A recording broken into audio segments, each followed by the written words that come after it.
What's going on, everyone? Matt here for GR Weekly and GridironRatings.com. Another week is in the books. That side is Monday Night Football game going live a little bit early today because we have a lot to talk about, and I really want to watch this Monday Night game for sure. There was a little bit of a tweet I said over on Twitter, the announcement for today. If you are listening to this in an audio-only format, that would be the big news. We are doing now, going to be having on podcast services, not just on YouTube, not just in video only. So now if you'd like to listen to me and this podcast around just a audio-only format, through Podbean, we're going to be sending that out to all the different, Google Podcasts and SoundCloud or wherever the hell it all ends up. I don't know where exactly they will be, but they will probably be there. So wherever your favorite audio-only podcast sort of source, we'll now be showing up there. So if you only listen to us in the video format, that will now be available in the audio format as well. But we don't have a lot of time to spend on that any further. We got to kick up through a bunch of games for week 6, a bunch of there's some disappointments, as there's a lot of teams that didn't even score, 2 or 3 touchdowns this week. We got to kick it off with the London game because we keep setting them bad teams, as again, for revenge of the War of 1812. Miami versus Jacksonville. Jacksonville first win on the season, 23-20. Just continuing the disappointment that is the Miami Dolphins here in 2021. I expected a lot more out of them for sure going into the year. But starting over on the Miami side, one big thing was Myles Gaskin. We thought, hey, after that big performance he had against the Tampa Bay Buccaneers, we'd see a little bit of this here. No, he was hot garbage. He could not catch a ball. He was terrible. Malcolm Brown outplayed him. I don't understand Myles Gaskin. He only has one start for the entire season that he has a points per game higher than his going into the week RB24 points per game basis of 12.8. So just kind of how bad running back has been as a theme. So the running back 24 can you put a running back 24 type performance. We were thrilled to at least see the work from Mike Gesicki and Jalen Waddle with Tua, who was active and starting for this game, and just kind of break down I want to take a second, just break down what those quarterback ones, RB1 type sort of season. So for full PPR entering week 6, so this is weeks 1 through 5's stat totals are for full PPR through fantasypros.com. The quarterback one in terms of fantasy points per game is 20 points. So you're looking for 20 points at least to have a top 12 player through the first 5 weeks. Again, you're not having the week 6 data until probably tomorrow or the day after. An RB1 floor needs to be 16.9 points. Our running back 2 needs to be 12.8. That was the Myles Gaskin we just aforementioned there. And then wide receiver 1, 18.4, and wide receiver 2 is 15.1. A little bit higher ceilings for those players. One is more consistency in terms of what running backs have been what receivers have been doing to what running backs have been doing. So, with outside of a few guys, we haven't had too much wide receiver injury or disaster concerns. Looking at you, Allen Robinson, and then a tight end one is 10.7 points. Understandable, the position like tight end, it's pretty much they're going to get a few catches and hopefully a touchdown. That was kind of what the stats you're looking for at that position. But continuing on this game with the Jacksonville side, one big thing going into the game was Shenault. We're wondering if he was going to be used. 1 reception, 58 yards last week. Does turn in a better performance here. Both him and Marvin Jones both see double-digit targets, which is what we want to see with them. DJ Chark bump with him being out. Still doesn't matter particularly, though, if Lawrence doesn't get more scoring production. Hasn't thrown for more than 1 score since week 1. The team's entire scoring output on this season, the ceiling has been 23 points. That's the biggest overall issue. This is a third-rate team technically right now in the NFL. But James Robinson, 100 total yards in 3 of the last 4 games. A few players putting up some big yardage total to running back, as much as the disaster position has been. Guys like him, guys like Jonathan Taylor have been putting up big numbers we like to see because the position is terrible.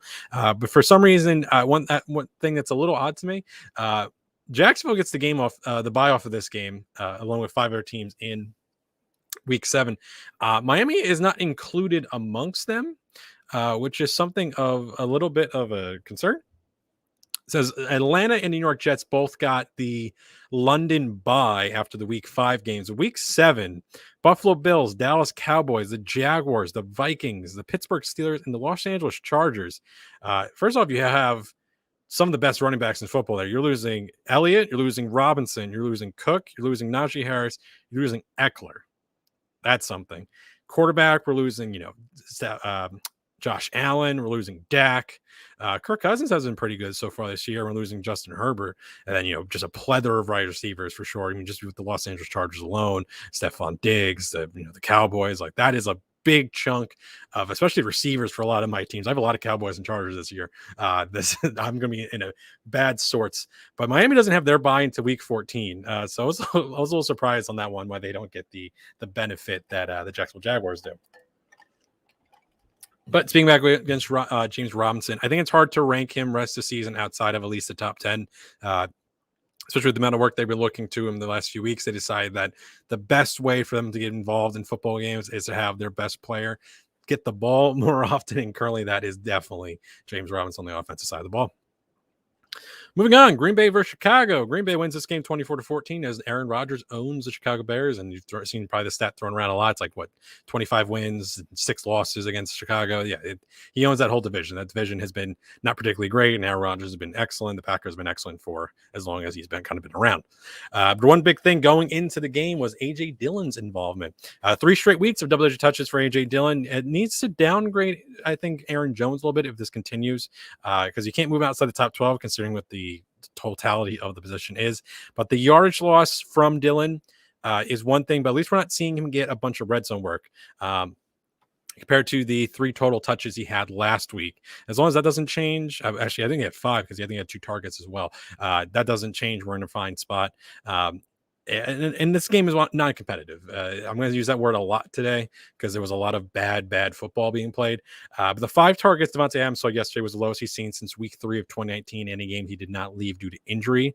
The Bears are just been a boring team. They've been a low scoring team. Only one team so far this season has thrown for 300 yards against them. They suck the life out of games. They're leading to low totals. They're leading to low fantasy games. Just not a big fan of what's going on there. And hey, what's going on, Fanny? Fantasy Futurist over on Twitter. That is a very fun dude. He was in my, if you do follow me, at Methodical One, part of my Nifty 91. I believe he was like really early on, like in the 20s or 30s. So if you do follow him over on Twitter, and even if you put up your handle, I'll highlight it here. Again, if you are in audio only, you will not see this though, because that was a big announcement. We are going to be on streaming services as well now. We do have all the stuff for that. So it's just be on the lookout for him over on the Twitters. Yeah, I know. That's why I started a little bit early. The Monday Night Football game. I don't want to get to it. I have a big showdown coming down to. I'm down 14 with Josh Allen versus the Bills defense. I'm in 18 leagues. I'm almost confident I probably play in the league with you. It's hard to keep track of who I play in leagues and who I don't play in leagues with at this point. But there's one league in particular. That's my home league. I want to get to, and I want to see Josh Allen put up some big numbers tonight. But continuing on with the Green Bay Packers, shout out to Robert Tonyan. Hitting exactly 10 yards. So it's now 2 weeks of 10 yards on the season instead of just 1. Still does not have 100 total yards on the season. Not a lot to really talk about on the Chicago side of this one. It's fine that Mooney scored, but I'm still benching all Chicago receiving options until something changes on this team. The running backs, the amount of usage that they're getting, Khalil Herbert was the only one active with Damian Williams out with COVID. Once he's back, let's see how exactly the touches go. But really not much for me to really like on the Chicago offensive side of the ball. They just really need to open the playbook or do more explosive plays. And Allen Robinson has been terrible, and I hate it. And I don't want to talk about Chicago any more than I have to. We're on to Cincinnati versus Detroit as my chair keeps going down. There we go. Cincinnati versus Detroit. Cincinnati wins 34-11 with a late score was the only real source of production on the Detroit side. But starting over on Cincinnati, again, uncompetitive game, which was a lot. 9 teams failed to score 21 points on Sunday. It was about 40% of all teams did not have any sort of means of getting in the end zone multiple times. It was just low scores, low fantasy days. Not a lot of fun for me in that regard. One big thing going says with the wide receivers behind Chase, Jamar Chase still the alpha for this team. Tyler Boyd is not really being as involved as I would like him to be.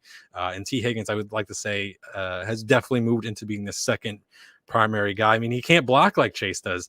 That big Chase block for Joe Mixon going into the end zone was a lot of fun to see. And Joe Mixon and this team at large, This has been a big, big thing for them. 30th in the NFL last year in red zone conversion, up to 83% this year, which is second best from 50% in 2020. Offense operating when it counts in the red zone, and with Chase, even not exploding for a big long score in this, he had a large, a very long reception, but doesn't have a long touchdown to go along with that. But laying down a mean block for him for Mixon on his way to a 20-touch, 150 total yard day with the score, which is great. Zach Taylor was not lying in that regard. He said Mixon was in line for big workload and back to being the player that Zach Taylor really wants him to be this year. Was not lying in this regard. We like when coaches don't lie because it feels like they're always lying to us with their coach speak, but this was a situation where he was not doing that. So I'm appreciative of it. Moving over to Detroit. Detroit played so poorly that Dan Campbell needed to address if Jared Goff will be the starter post week 6. To his benefit, only one turnover from Jared Goff in this game. But beyond Swift's mega garbage, ultra, last play of the game sort of time score, and Hawkinson, who sees a 26% target share in his return to, a good performance, they are desperate just for these receivers to just turn in mediocre performances. Bengals, the third most receptions allowed to wide receivers on the season. They can't put together like 100 total yards from the 12 receptions they put up combined. The worry I had for Hawkinson in the preseason is Swift, we thought, A, because he's a running back, and B, the reception totals he's getting was amount we were kind of looking at to say that would be able to keep his fantasy production afloat. With them not getting into high-scoring games, because even though they are letting teams score on them, like the 34 that just happened here for Cincinnati with a backup quarterback score and Auden Tate getting a touchdown late as well. That was the kind of stats where they're not putting up opposing numbers to kind of keep them afloat on the opposite side of the ball. So this is something I'm really just concerned with Hawkinson. And I guess in Swift and them in general, Jamal Williams has been largely ineffective. He moves to no longer being a start for sure. I haven't had him as a start, but this is something that really needs to be addressed where they're not even getting the ball, the ability to run the ball as often to get Williams to be a player that you can at least have some semblance of confidence getting you 7, 8, 9, 10 points in fantasy these days. Houston versus Indianapolis. Indianapolis wins 31-3. Houston Texans were the lowest scoring team on the day. On the Houston Texans side, continue to start nobody but Brandon Cooks. Over to Indianapolis. Jonathan Taylor, 3 straight weeks of 100 total yards. I cannot fathom why Reich only gave him 2 touches in the first half. I can only say that possibly the drives were relatively short, only one in the entire game that was longer than 7 plays in total. They had some deep plays. They had some deep passing, even though it was like only around 20 passes on the day for Carson Wentz. They were just short drives where they were just scoring pretty easily at will because the Houston Texans are a bad football team. Didn't necessarily mean an uptick, though, for Hines or Marlon Mack. They were just having chunk plays. They were successful in those meets and kind of coasted off off of that. Both Paris Campbell and T.Y. Hilton do leave the game. Campbell expect to be out for quite some time, though. With Hilton, nice to have him back. Nice to have some boom plays, but he expects to be all right, but monitored throughout the week with a calf injury. Colts at home versus San Francisco this upcoming week. Like to think of him as a buy flex receiver type guy, with Pittman still being the primary option in the receiving game for this team. Is really, it's kind of been to Taylor, Pittman, and maybe now we get to have another option in T.Y. Hilton going forward. LA Chargers versus Baltimore Ravens. Baltimore wins 34-6. Going into the week, our one big thing was, is Keenan still a top 12 receiver? And we thought of so when we made the case back on the Wednesday or Friday show, saying it's understandable that there are some concerns for the natural sort of progression of how well Mike Williams has been doing. But with them being pick up more drives, more yards, it really led to better performance we thought in the future for the Chargers. But of course, in this game, they completely fall apart. Chargers, no drives of 40 yards or more picked up in this one. 4 total drives in the entirety of the second half. Mike Williams only able to play 20 of 56 snaps. He came into the week banged up. He was questionable throughout the entire week, but they said there was a good amount of hope that he was going to be good to go on Sunday. Very ineffective. The rest of the team was very ineffective. Austin Eckler and Keenan Allen, worst performances for the season. They're just beat up on both sides of the ball just so badly. The second lowest scoring team on the entirety of the week. Moving on to the Baltimore Ravens. Technically, Lamar Jackson has a bad fantasy day. Why? Because of all the rushing touchdowns. Devonta Freeman, Latavius Murray, and Le'Veon Bell, the Dust Trio, all score in this game. Murray does leave this game with an ankle injury. we're not rooting for injuries. We're never rooting for injuries, but we're rooting for some consolidation of touches, rooting for some semblance of, a guy we can start with some confidence that would be the primary running back for the team and be able to be started on a week-to-week basis.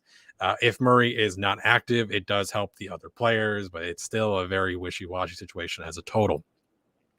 Jackson's sole passing touchdown score of the game does go to Mark Andrews, who's now, I think, in firm consideration to be the second best tight end rest of the season outside of Travis Kelce. He's now up to 5 targets each game this season with 27 targets over the last 3 weeks with that big game in Monday Night Football last week, accounting for a good chunk of that.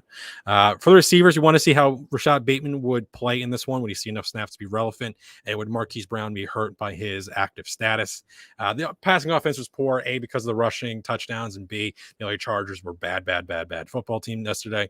But the 65% snaps for Rashad Bateman is very important for what we can think of him going forward. Both poor games, both he and Brown, around 30 receiving yards each. Not a day for them, as it was just a bad day for their opponents, not leading to this be a very competitive overall game. Kansas City, Washington. One time about a bad game. This is the one that really makes me mad. Kansas City versus Washington, 31-13 in Kansas City's favor. One of these sides has 500 total yards, and the other side had around 275. Man, Washington is a pathetic team, and they make me mad because I expected a lot more out of them, especially their defense. They suck. They did get that really stupid, terrible turnover from Patrick Mahomes, the worst throw in his NFL career for sure, but he still drops 400 passing yards on them. Both Kelce and Tyreek Hill were banged up in this game. Kelce looked to be a hand injury, and he's only missed like one game the last 5 years. And Tyreek Hill banged up with him with a calf injury. Both great as usual, though. Both returned in this game. As of right now, there's no consideration for them being any sort of worry going forward into week 7. Darrell Williams with 21 carries and 2 scores. 2 things that Clyde Edwards-Helaire has not done this year. I understand if Clyde was active for this game, he could have been a top 10 back because it's the Washington team and they're terrible at everything they do right now. But B, we kind of knew that these tweets were going to come out that saying, Darrell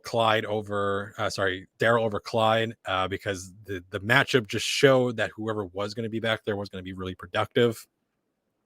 But I understand it's just a very frustrating thing to kind of see, it's like, listen, I don't think Clyde is as bad as he was, but Darrell does put in a very good performance, is what it is. Overall, so the Washington side, the one just big note on them, the defense is the worst, I think, now in football. 370 yards allowed in every single game. Only 1 week did an opponent not score 29 points, which oddly enough was week 1 against the Chargers. Next 2 weeks are the Packers and the Broncos, who obviously you're starting every single Packer, but they're now very much locked into very high yielding positions. The Broncos, I think, are going to be very good starts in 2 weeks' time, as the defense is just pathetic.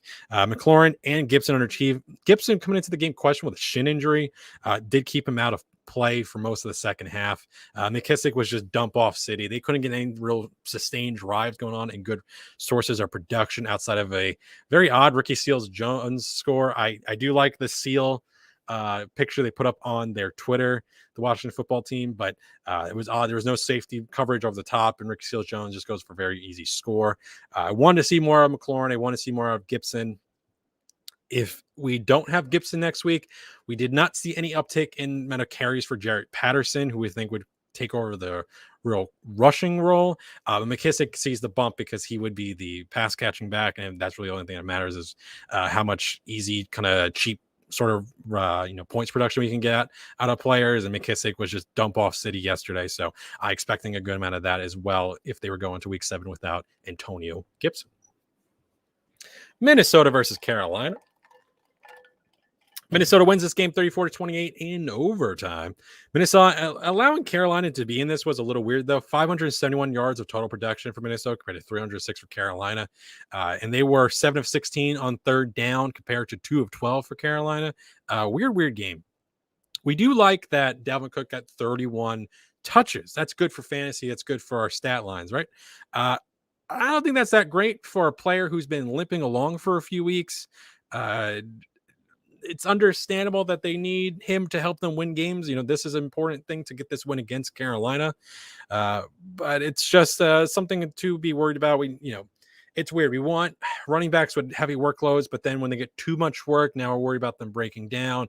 But we have a player going tonight, and Derrick Henry, who is kind of bucking that trend completely. So to be seen how it really all works out and everything in regards to Dalvin Cook. But Adam Thielen has finally broken a streak of no games of 50 yards or more. It took him a month to do so. He's an odd dude, and he's going to continue to be an odd dude because he's been seeing a 95% or more snap rate, which is extremely high. I'm still lower on Thielen than a lot of people are because the 4 games leading up to this does not downplay how good his other 2 games are. He's a extremely boomer bust guy. He's going to boom really big, and he's going to, I think, bust out pretty well as well. That's just kind of the guy he's been, and he's going to continue to be so. And when he doesn't do well for your lineup, you're going to be, it's kind of like the Tampa Bay guys. If you're starting as a wide receiver too, and if he does the things you want him to do, cool. If he doesn't, all right, well, that's going to hurt your week. But if he goes off in big, big ways, and he does so here against the Carolina Panthers. Moving on to those Carolina Panthers, without McCaffrey and the schedule picking up, they've really pumpkined. They are just not as competitive a team right now on both sides of the ball. Chuba Hubbard and DJ Moore really are the only still starts for this team, as I just cannot understand how Robbie Anderson has 11 targets for 3 receptions on 11 yards with a late score to help send them into overtime. 7 yards of that 11 came on 1 play. Month of less of 4.5 yards per target. He has great snap counts, 84% or more in 3 straight games. I completely just don't understand he has such a bad catch rate, currently around 37%. I don't get the guy. I don't understand how he was competing more to be the best receiver for this team last year, and then goes to being just such a like a real problematic force for both the NFL and fantasy right now. He's just not good, and I don't get it. Rams versus the Giants. Rams win 38-11. There's not much to say about this game. The Rams had their whole team, and the Giants had no one, as they scored 28 points in the second quarter alone. Galladay, Barkley were out. Tonyan leaves after the first drive, aggravating his ankle injury that came into the game. It's a bad, gross game. Cooper and Henderson are continuing to be awesome options for the Rams, with Robert Woods and Tyler Higbee just kind of you're starting them relative to the positions, tight end, wide receiver 2, flex standards. But Stafford loves Cooper Kupp. 7 touchdowns currently for Kupp on the season. 44% of Matthew Stafford's touchdowns have gone the way of Cooper Kupp. Nothing really to take away, though, unfortunately, from the New York side. Carolina, Kansas City, and the Vegas in the next 3. I do like those games for fantasy. Just looking for them to just be healthy. This is a team that came into the season unhealthy. They played the Thursday night game in week 2. They've been kind of struggling through. They finally get some hope. And then last week against the Dallas Cowboys, Daniel Jones got the concussion. You have Barkley injured in that game. Sterling Shepard as well in this one because he has literally the only player available on the field to be targeted. I have one league where I have all 4 of Barkley, Tony, Shepard, and Galladay, and I still didn't even start the right guy because I sat Shepard for Kadarius Toney. So it's no surprise that team's 1-5. So a few more games before we get out of here. Arizona versus Cleveland. Arizona wins 37-14. No coach, no problem, because I was very high on the Arizona defense, the highest ranker for the team on the day. And that defense came to play. 5 sacks, 2 fumble recoveries, and a pick. They did let up that completely idiotic, Hail Mary score. So that was very much something, but they also really banged up the Cleveland side. But sticking with Arizona for at least on offense right now, 3 of the 4 wide receivers score in this game. To be seen what happens when Ertz does come to play, because I know in Sleeper there was some situations going on with his points kind of disappearing because he activates as a player for Arizona and he's not active for them. He gets a 0. So a lot of weird stuff. But Hopkins is one of the 3 guys to score here. But man, he's kind of blessed that he does get 2 scores on 4 targets in this game. 4 targets, second time this season that he saw such a low number. One less the amount of times he has seen in total of 4 or less over the last 5 seasons. So over the last 5, 3 times did he have 4 targets or less. His wide receiver 1 type status, I think, is very much in danger rest of the season. I traded for Hopkins in a spot. I traded Damian Harris and Brandon Cooks for Hopkins. And it might end up being that I actually made the wrong side of that trade, giving up Harris and Cooks. I'd like to think that's a completely wrong assumption. But right now, DeAndre Hopkins, I think, is just getting kind of lucky with his fantasy points, and he's not seeing the amount of work we normally see for a player of his ilk to really go out and put up big days. He's no longer, I think, possibly in the real elite category for fantasy purposes. We're on to the Cleveland Browns. Without Nick Chubb, they do also lose Kareem Hunt in this game. He's most likely to be out on IR with a calf issue. So now the focus for this team would then be to passing, but Baker Mayfield takes a really bad hit and kind of falls on his shoulder in a way where their shoulder shouldn't be moving that way.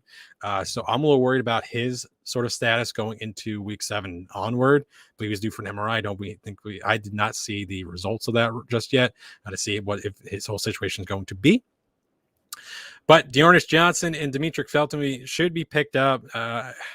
It's hard to say because Felton does not have a carry on this season, and Dearness Johnson, I can't see them being in a very good spot on Thursday Night Football without Nick Chubb anyway.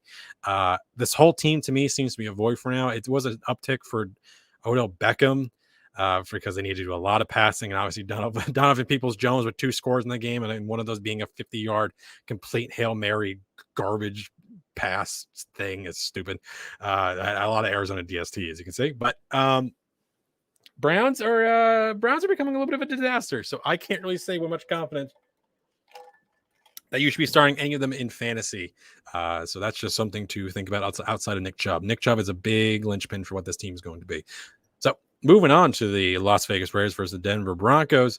Big win here for the Las Vegas Raiders, 34-24, after that whole falling up a cliff type possible scenario with the stepping down of head coach John Gruden. 6 Raiders, though, in this game. Big day for the deep ball. 6 Raiders with a reception of 25-plus yards. Drake also scoring twice on 2 touchdowns. I'll just never understand what the hell's going on there, because maybe Josh Jacobs go back to being the bell cow that we want him to be. Waller still the biggest trust in the receiving game, but big plays were happening with plays. Henry Ruggs, Drake, as you said, Waller and Brian Edwards. Everyone was just having big passes over the day. Denver really just allowed the deep ball to kill them a lot in this one. And that Denver side, they also had a deep ball kill them because they couldn't connect with Cortland Sutton. Could have had an even bigger day, just a slight overthrow for it would have been a very long touchdown score for him. I still just this Denver team, I think there is hope though for what Teddy is doing. I don't think they're a bad team. I don't think they're a great team. I just think they're right where they're supposed to be. A little bit of this and that, and maybe they become a little bit better outlook for them. One thing I think they're doing correctly, though, even though it doesn't help us for fantasy, is how they're splitting their snaps for the running backs, keeping them both effective. As combined, they have over 100 total yards in the game. But you kind of want all that to go to one person. We're seeing almost identical snaps still for both Melvin Gordon and for Javonte Williams. Currently on the season, in terms of head-to-head and full PPR, who has had the better fantasy days, it is 4-2 in Melvin Gordon's favor.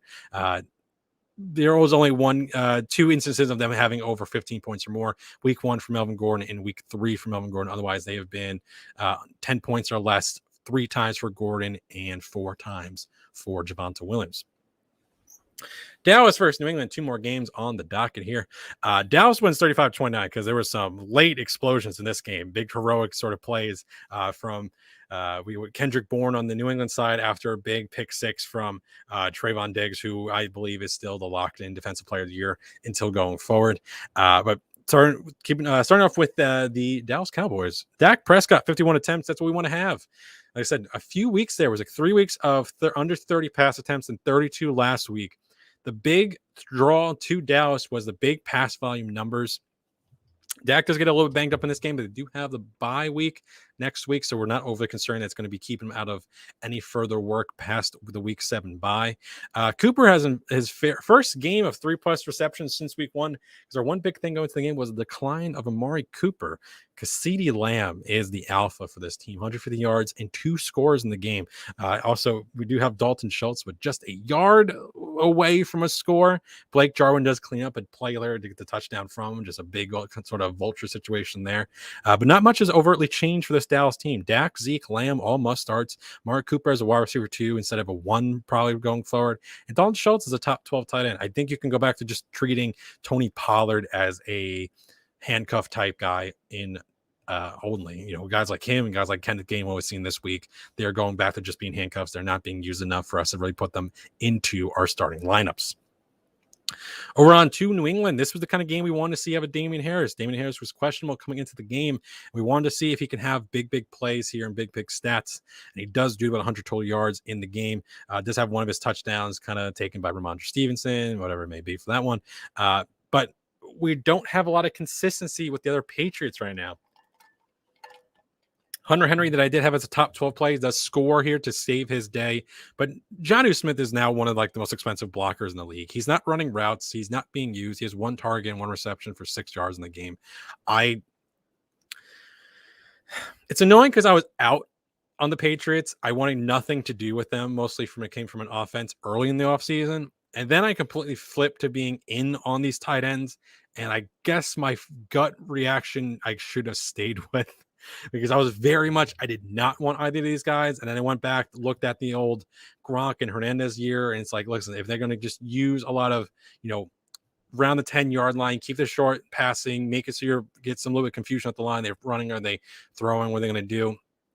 Either Belichick doesn't remember how to do all that. He doesn't like those plays anymore. These are not the players they're supposed to be. I expected more out of these guys. It's unfortunate that there's just really not been anything to really be optimistic about from Jonnu Smith. And that was a player I wanted a ton of in draft season, and he has been an extreme disappointment. Really, really lame stuff. And the last game of the day before we move on to go watch ourselves some. We both have we got 2 things. We got the Sox starting in like 10 minutes, and then we got that Monday night game. So I'm excited for that stuff. Seattle versus Pittsburgh. Pittsburgh wins in overtime 23-20. I think Geno Smith did his best. He is sacked 5 times. He does get a strip sack to seal the game away for the Pittsburgh Steelers. It's unfortunate that they came to be. Cam Newton, there was a whole thing about if he wanted to come back and play football. Seattle people are looking at maybe he would go and play for them. He is vaccinated. He's ready to play. He wants to play. Teams have reached out to him. Does that mean we're going to see Cam Newton come in for Geno Smith? To be determined. But DK Metcalf and Tyler Lockett do get a downgrade going forward. Lockett especially, he was living or dying by the big plays. Has not seen any of those big plays since week 2. So Lockett has been a pretty much disappointment for a month straight. Who has not been a disappointment is Alex Collins, because they came out in the second half in a big way and decided to just establish the hell out of the run. And he does leave this game, unfortunately, banged up. Now, if we do have Alex Collins as the primary running back going forward, and he's going to keep getting the amount of work and amount of production he's currently doing, we do look at him as a possible league-winning type player at running back. Now, Chris Carson, we unfortunately do not have a timeline for what's going on with his neck issue. I'm not particularly sure what's going on. He has some sensitivity he has to work out in his neck, which was the quote coming from the Seattle Seahawks. So there's a possibility we see Carson when his IR stint is up in 2 weeks. There's a possibility we don't see him the rest of the season. I don't know what really to make of him right now. We do have a question here over on chat, which you can do if you go over to over and follow and take a look on gridironratings.com and all the stuff. Would you give up Tyreek Hill and Tyler Lockett for Aaron Jones and Calvin Ridley, or Tyreek and Younghoe Koo for DAndre Swift and Calvin Ridley? The second one seems a lot of fun, because whenever I can give up a kicker, I would do so. If you have some crazy kicker rules, that might play into it. Because yes, I would like to get Swift and Ridley for much less. Even the first one, I'm fine with, because Tyler Lockett right now, I can't trust in any sort of regards. So even though I think the best player in that deal is probably Tyreek Hill, Aaron Jones and Calvin Ridley, and I still think you're possibly even getting Calvin Ridley kind of low, because Aaron Jones and Ridley combined, I would say, outpaces whatever Tyreek Hill would do. So I think, if you can get running backs, get those running backs. Yeah, whatever running backs it may be. That second one's a little strange though. Yeah, Tyreek and Younghoe Koo, because if that's what I'm thinking about the kicker. DeAndre Swift and Calvin Ridley for those guys are completely fine. Kicker is a kicker, and that's unless the scoring system is something crazy, I think you're making some good deals there. Continuing on with the Pittsburgh Steelers before we get on out of here. Outside of Najee Harris and Deontay Johnson as just mega locks, mega workload monsters right now, I'm really interested to see what a competent quarterback can really do for this team, because Ben Roethlisberger is just kind of doing all those dinky drop-offs in targets of both those players. So they're just seeing really, really high receiving totals. Najee Harris towards the top. I haven't seen what his currently updates to, but towards the top of receptions for running backs on the season. I believe I saw he's number 3 in terms of fantasy points in total right now at running back. And was I down on Najee Harris? Probably, because I didn't have his first round pick and I wasn't going extremely on my way to get him. We thought the rushing workload was very safe, and it has been, but he's getting a ton of the receiving work. We also didn't think that Juju Smith-Schuster would get hurt and that Juju Smith-Schuster would be completely, irrelevant when he was playing regardless. But Chase Claypool was also banged up in this game, does leave, come back. 2 receptions in the game, was not effective. I'd like to think that there's not really any too big of a concern going forward with him, but he was definitely the receiver of the Pittsburgh trio I was the least on anyway going into the year regardless. He had just a lot of touchdowns last year in very crazy ways. Not stuff you can really say that was repeatable going into 2021. And the last note I'll make of the day, it will never, ever, ever, ever apparently be James Washington's season. It's very much disappointing. Ray McLeod and Pat Fryermuth were better options than he was yesterday. So with that, I wanted to get in now in 40 minutes, and I did just that. And again, like I said at the top of the show, we are going to be on audio only formats now. I just got to figure, it's a weird time thing that needs to be done. These videos need to go up on YouTube and sit there for a bit before I can actually pull the audio out and throw it into Podbean. So these are probably going to be the day after. So if you want to get on the day of the show, make sure to go to the Gridiron Ratings YouTube channel. It's always through the links that I throw up on @Methodical1 over on Twitter. So make sure to follow me there for all that stuff and any other little tidbits and things I do throw up on the interwebs for that. So it's the last time you spent your time with me. I appreciate you tuning into the show. And with that, I'm going to be signing off because we got all the sports happening in like 10 minutes. So with that, if you got any Monday Night Football guys going, hopefully it goes your way. We're rooting for Josh Allen and rooting for some Tennessee offense. The Bills defense doesn't beat me in my big league. So with that,